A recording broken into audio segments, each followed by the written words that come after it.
Hola amigos, ¿cómo se encuentran? Les habla Luis Victoria, su abogado de inmigración aquí desde Miami, Florida, en los Estados Unidos de América. Hoy les hablaré de un tema bien importante porque muchos desconocen qué significa el proceso consular.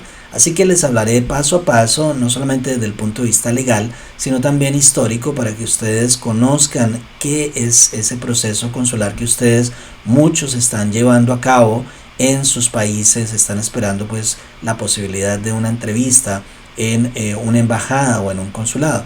Así que no se vayan de allí porque es quizás algo muy importante para que ustedes tengan en cuenta de acuerdo al procedimiento que están llevando a cabo.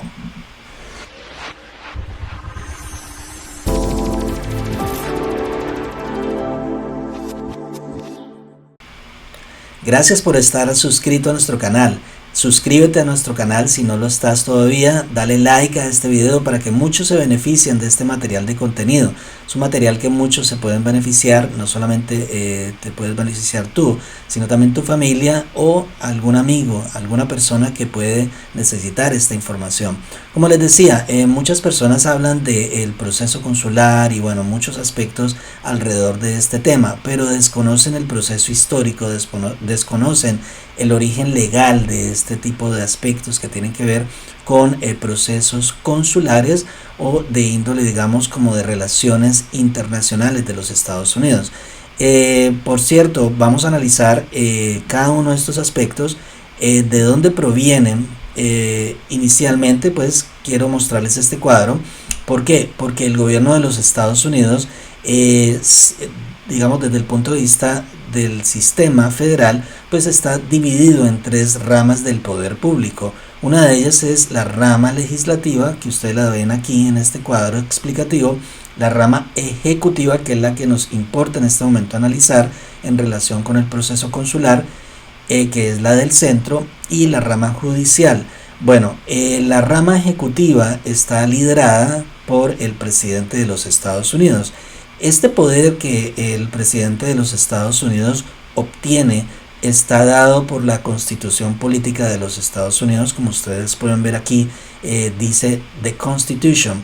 The Constitution porque la Constitución Política es la hoja de ruta, es decir, son las instrucciones para que el presidente de los Estados Unidos lleve a cabo esa administración del gobierno federal. Así entonces ustedes ven en la parte inferior, donde está en círculo rojo, dice Departamento de Estado o Department of State. ¿Qué significa esto?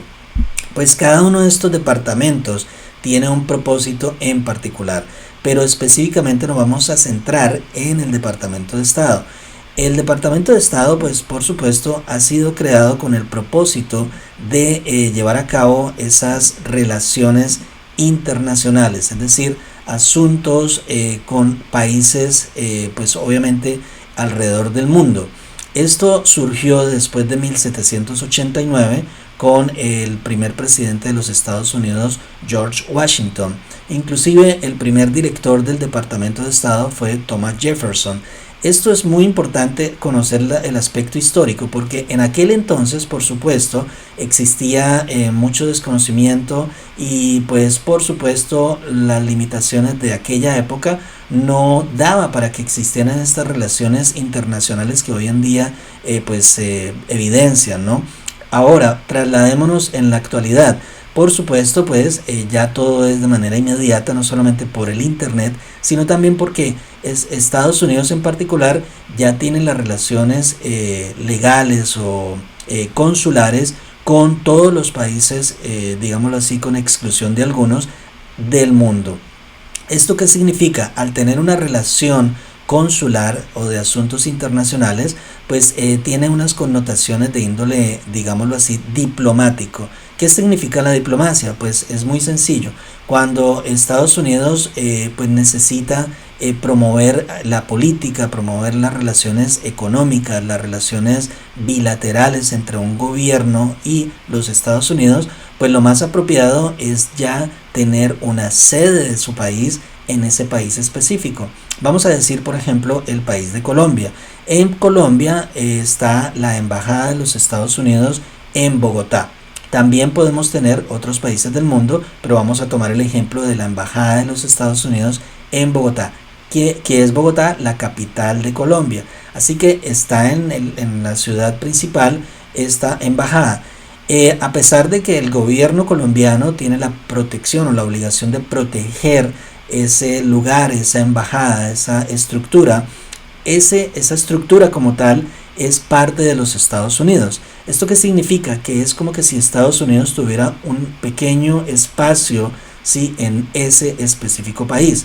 Por supuesto, no solamente Estados Unidos tiene embajadas alrededor del mundo, normalmente todos los países del mundo también tienen embajadas en los otros países.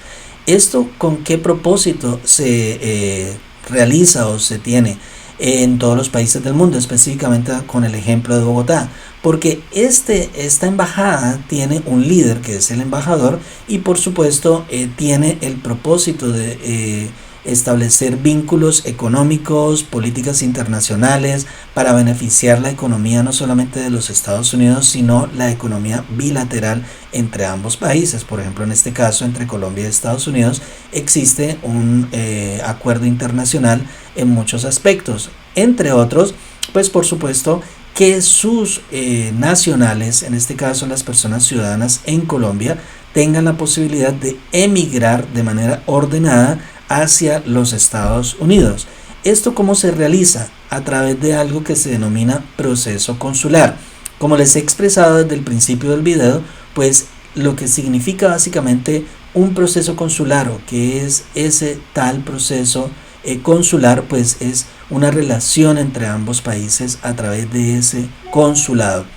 Y este consulado, por supuesto, está direccionado, está regulado por el Departamento de Estado de los Estados Unidos, que les mostré en el cuadro que enseñamos al principio del video. Este propósito es básicamente con el objetivo de que el emigrante pueda obtener su visa en esa embajada o en ese consulado, ¿sí?, a través de un tipo de procesos que se llevan a cabo de diferentes maneras. Por ejemplo, en este caso los consulados no están direccionados para las personas que residen en los Estados Unidos, sino por el contrario para aquellos que están fuera de los Estados Unidos y no pueden obtener esa visa, o mejor, esa residencia permanente o green card, como se denomina, aquí dentro de los Estados Unidos por uno u otro factor, que después lo vamos a explicar a través de este video. Lo más importante que quiero darles a entender a ustedes con esta parte histórica y esta introducción es que existen dos maneras de usted obtener la residencia permanente de los Estados Unidos. Una, que es una de las más comunes por supuesto, es el ajuste de estatus. Ajuste de estatus, aunque no lo vamos a profundizar, y aquí tenemos varios videos en nuestro canal que hablan sobre el ajuste de estatus, pues sencillamente es cuando la persona está dentro de los Estados Unidos y tiene un estatus legal. Por supuesto, porque esto lo hace elegible para poder hacer un ajuste del estatus, es decir, pasar de ese estatus que tiene en ese momento, vamos a decir que es un turista y es casado con un ciudadano americano, entonces hace un ajuste de estatus pasando de ese estatus de turista, por ejemplo, de B2, que está dado por la I-94, a un ajuste ya como digamos residente permanente, es decir, ajusta su estatus a residente permanente a través de una forma que se denomina I-485, por supuesto con una petición familiar aprobada. Entonces también muchas personas pueden obtener la visa de inmigrante o la visa de residente permanente, perdón, la residencia permanente en las embajadas o consulados alrededor del mundo. Como les mencionaba, el proceso consular está más direccionado a las personas que están fuera de los Estados Unidos. Entonces, estos extranjeros que están aspirando a tener una residencia permanente tienen que llevar a cabo una serie de pasos que normalmente pueden ser los famosos 6 pasos.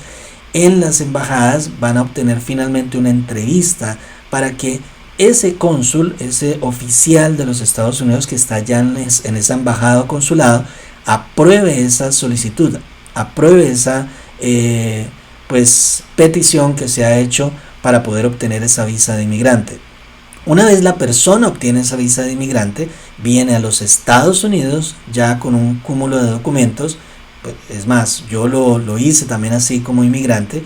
Viene uno con un cúmulo de documentos, unos folders, y finalmente los pasa en el puerto de entrada y le hacen una reseña, le hacen una digamos, admisión, una inspección, y por supuesto lo admiten como un nuevo inmigrante de los Estados Unidos. Estamos hablando solamente de aquellos que obtienen visas de inmigrante. En este video no estamos hablando de personas que obtienen visas de no inmigrante, porque también los consulados pueden relacionarse con las visas de no inmigrante. En este caso estamos hablando de las visas de inmigrante. Cuando esta persona llega finalmente acá a los Estados Unidos, puede solicitar entonces ya a través de ese último paso su residencia permanente o green card. Entonces hay dos vías, como les menciono, una a través del ajuste del estatus para aquellas personas que están aquí dentro de los Estados Unidos, y otra a través de un proceso consular. ¿Por qué existe ese proceso consular, como les mencionaba anteriormente? Porque hay personas que no pueden hacer el ajuste del estatus aquí en los Estados Unidos. Solamente normalmente quienes pueden hacer el ajuste del estatus aquí dentro de los Estados Unidos son los familiares inmediatos. ¿Quiénes son los familiares inmediatos? Los esposos, esposas, los hijos menores de 21 años o padres de ciudadanos americanos. Esos son los únicos que pueden hacer ese ajuste del estatus aquí dentro de los Estados Unidos. Solamente existen algunas excepciones que pueden venir a ajustar el estatus aquí a los Estados Unidos. Por ejemplo, los esposos de ciudadanos americanos que estaban en el exterior y obtienen una visa que se denomina K3, o los fiancés o prometidos que pueden obtener una visa que se denomina K1 de no inmigrante, vienen aquí a los Estados Unidos y posteriormente, a través de algunos procesos que tenemos incluso videos de ello, pueden ajustar su estatus y pueden obtener su residencia permanente aquí en los Estados Unidos. Pero en términos generales, solamente son los familiares inmediatos quienes pueden hacer ese tipo de ajuste de estatus aquí dentro de los Estados Unidos, con algunas excepciones. En términos generales, las personas que hacen ese trámite consular son aquellas que no pueden tener, no se les posibilita hacer el ajuste de estatus aquí dentro de los Estados Unidos para obtener esa residencia permanente. Por tanto, entonces llevan algo a cabo que se denomina los 6 pasos, es decir, una vez ellos hayan obtenido una aprobación de una petición familiar de empleo, por ejemplo, pueden obtener la posibilidad de una entrevista con un cónsul. Este cónsul les aprueba esa visa de inmigrante y pues ya sabemos que puede obtener su residencia permanente. Otras personas que no pueden hacer ese ajuste del estatus son aquellas personas que de pronto tienen una imposibilidad o una mejor inadmisibilidad. ¿Por qué? Porque, por ejemplo, aquellas personas que están aquí en los Estados Unidos, sí, pero no pueden hacer el ajuste del estatus porque pues no tienen esa, digámoslo así, ese estatus legal aquí en los Estados Unidos. ¿Por qué? Porque se quedaron más allá del tiempo que podían quedarse. Es allí donde se configura, por ejemplo, algo que se denomina un provisional waiver. ¿Sí? Provisional waiver es como un perdón provisional para que la persona vaya a hacer ese trámite, esa entrevista consular con el cónsul allí en esa embajada o en ese consulado, para que les den finalmente su visa de inmigrante. Es decir, ciertas excepciones no pueden hacer ese ajuste del estatus y tienen que salir. También, por supuesto, aquellas personas que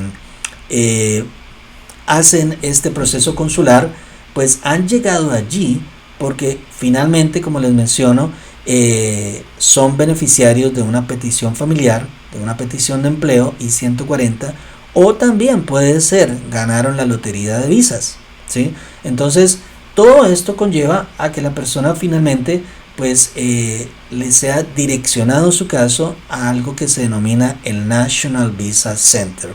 Ese National Visa Center o Centro Nacional de Visas es el que recibe esa aprobación de esa petición familiar, ¿sí? Por ejemplo, y entonces ya lo direcciona finalmente a una embajada o a un consulado, la cual es normalmente su país de origen o de donde usted es nacional, ¿no? Con excepciones de algunas otras nacionalidades, como los venezolanos que tienen que hacerlo en Colombia, o como los cubanos que lo tienen que hacer en Guyana porque no tienen embajada en los Estados Unidos en esos países respectivos. Ahora bien, el NVC, el National Visa Center, pues envía esta solicitud, pero todo tiene que ver también con otra serie de aspectos, como el día de su prioridad, cuando fue llevado a cabo su petición, a través de su peticionario, cuando se sometió a esa petición familiar, etcétera. hay una serie de elementos que tienen que tener en cuenta, ¿no? Por ejemplo, el boletín de visas para que ustedes tengan pues con certeza la idea de cuándo va a poder ser ese momento que ustedes hacen ese proceso consular y cuándo se les va a acreditar a ustedes o a digamos como a disponer si las credenciales para que ustedes lleven a cabo su proceso de los 6 pasos, su proceso consular, y pues todo esto conlleva finalmente a que usted tenga su residencia permanente. Bueno, para resumir, pues, ¿qué es el proceso consular? Pues el proceso consular es otra vía, otra manera que usted tiene para poder usted obtener la residencia permanente. Muy importante ustedes que sepan esto, porque muchas personas inclusive no saben qué significa el proceso consular, ni saben qué es un consulado. Por ejemplo, ya explicamos a través de la parte histórica, explicamos la parte legal, de dónde proviene de la constitución política, cómo se direcciona a través de la rama ejecutiva hasta el Departamento de Estado, hasta que usted, por ejemplo, obtenga una cita con el consulado, hasta que usted le aprueben su residencia permanente o su visa de inmigrante, perdón, para poder obtener su residencia permanente en los Estados Unidos. Entonces, una serie de pasos para finalmente que ustedes queden con el concepto claro de qué es un proceso consular. Espero que les haya gustado este video, muy importante, un poquitico complicado a veces de entenderlo, pero traté de explicarles con las palabras más sencillas para que ustedes tengan en cuenta esto, para cuando ustedes estén dentro de estos procesos tengan un concepto más integral acerca de lo que significa un proceso consular y vayan pues con éxito a llevar a cabo todos estos procesos para que finalmente ustedes obtengan el sueño americano. No se olviden de suscribirse a nuestro canal, denle like a nuestro video para que se difunda más esta información. Suscríbase a nuestro canal para que este canal siga creciendo, ya somos más de 15,000. Es material de contenido que puede ser de utilidad no solamente para usted, para su familia, pero también para quien lo pueda necesitar. Gracias por una vez más por apoyarnos y nos vemos en un próximo video así mismo de material de contenido. Gracias.